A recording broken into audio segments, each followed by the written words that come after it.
Doctor کھگا صاحب، حضرت کی مجموعی شخصیت، آپ کی جاذبیت، آپ کے اثرات، کچھ ارشادات، کچھ فرمائیے۔ ماشاءاللہ، حضرت خواجہ قبلہ عالم کی اولاد کی بات میں کرتا چلوں۔ آپ کی اولاد، آپ کے 5 بچے، 3 صاحبزادے، 2 بیٹیاں۔ بڑے صاحبزادے جو کہ آپ نے اپنے شیخ طریقت کی خدمت میں پیش کر دیا تھا، خواجہ نور الصمد شہید علیہ رحمہ۔ پھر دوسرے بیٹے خواجہ نور احمد صاحب، نور محمد کے اسی محبت سے نور احمد، اور وہ آپ ہی کی بیعت انہوں نے کی، خواجہ نور احمد صاحب۔ اور خواجہ نور حسن صاحب جو کہ خواجہ عاقل صاحب کے بیعت۔ اس سلسلے کا یہ عجیب امتیاز ہے کہ صاحبزادگان اپنے خلفاء کے مرید ہیں۔ اب یعنی من تو شدم تو من شدی ہو گیا ہے۔ وہ بالکل تاکس نگویت بات ازیں من دیگرم تو دیگری، وہ ایک دوسرے کے ساتھ ایسے جال کی طرح بن گئے۔ وہ ان کا احترام، ان کی محبت، ان کا محبت، باقاعدہ بیعت۔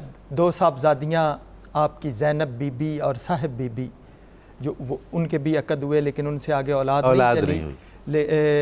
آپ کے صاحبزادگان سے اولاد چلی، اور آج بھی خانقاہ مہار شریف جو ہے وہ سر فہرست اور امتیازی حیثیت رکھتی ہے، اور اس سرزمین میں جو فیض اور تاثیر ہے وہ حضرت مولانا روم رحمۃ اللہ علیہ جو فرماتے ہیں کہ جن جگہوں پہ وہ ان کے قدم لگے ہوئے ہیں وہ تو اکسیر اور کیمیا جگہ ہوتی ہے۔ تو آپ کا ایک واقعہ جو کہ خلاصۃ الفوائد آپ کے ملفوظات ہیں، ان میں ایک کہ آپ ایک دن، چونکہ کچھ صاحب پنجاب کے لوگ ہوتے ہیں تعویذ کے لیے، تحویز لکھ کے دے رہے تھے، اور آپ نے اپنے شیخ سے پوچھا اور پھر کہا کہ یہ لوگ پنجاب کے تعویذ لکھواتے ہیں اور کہتے ہیں تو کیا حکم ہے؟ تو آپ نے جواباً کہا کہ حضرت فرید الدین گنج شکر رحمۃ اللہ علیہ بھی اپنے شیخ سے پوچھتے کہ پنجاب کے لوگ یہاں پہ تعویذ لکھوانے کے لیے حاضر ہوتے ہیں تو کیا؟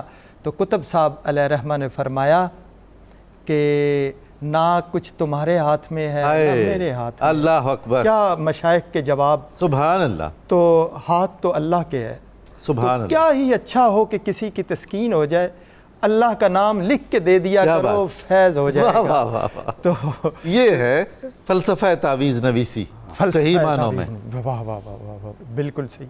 تو حضرت خواجہ قبلہ عالم علیہ رحمہ کے وہ جیسے خلفاء کی بات ہو رہی تھی، تو یہ جو ہے نا دل چاہ رہا ہے کہ پیر پٹھان علیہ رحمہ کا جو جاہ جلال، اور وہ آپ کے مرید، اور تونسا شریف سے پیدل چل کے آتے، جیسے پیدل چلنے کی بات ہو رہی تھی پاک پٹن شریف، وہ تونسا شریف سے مہار شریف آتے، جن کو آپ فرمایا کرتے تھے میرا روحیلا، میرا روحیلا۔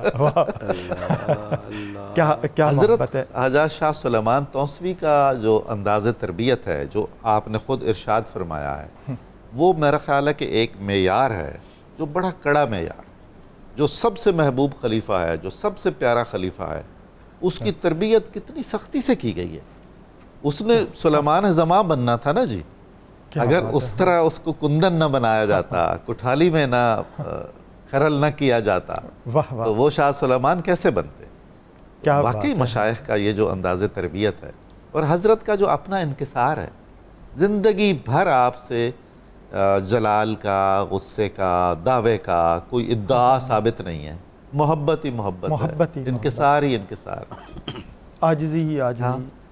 وہ پاک پٹن شریف کی محترم جامی صاحب نے وہ ذکر کیا، تو حضرت قبلہ عالم وہی مہار شریف سے 6 مہینے مہار اور 6 مہینے دہلی، بالکل، تو وہ دہلی کا طویل سفر، اور وہ محبت اپنے شیخ طریقت کی، اور وہاں پہ حاضری دینی، اور وہ اسی خلاصۃ الفوائد میں ایک جگہ پہ جب وہ عرض کر رہا تھا، کتبی پڑھتے رہے، اور یہ چونکہ بڑی مشکل اور دقیق منطق کی ہے، علم منطق کی کتاب، تو اس میں مولانا جامی کا شعر، یہ ایک رباعی ہے یا اشعار ہے، خون آبے دل خور کے شرابی بے ازن نیست، دنداں بے جگر زن کے کبابی بے ازن نیست، در صفحہ دل بیں کے کتاب، در صفحہ در کنز و ہدایہ نتمن یافت خدارا، در صفحہ دل بیں کے کتابی بے ازن نیست، کہ دل کا صفحہ پڑھیں، اور آپ کو اپنے شیخ طریقت نے اس کی طرف راغب کیا، گوہر مراد یہاں سے ملے گا، یہاں سے ملے گی، اور وہ پھر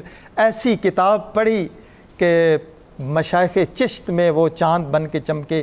اتنی بڑی درگاہیں اور اتنا بڑا سلسلہ.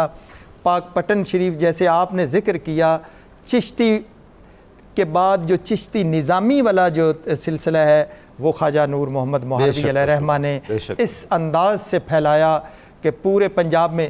یہ تذکروں میں ملتا ہے کہ اس سے پہلے سلسلہ سہروردیہ چونکہ ملتان میں اور وہ یہاں پہ پنجاب کے وسط میں بہت زیادہ پھیل گیا تھا، تو خواجہ نور محمد مہاروی نے پنجاب میں جو ہے نا سلسلہ چشتیہ کی ترویج و اشاعت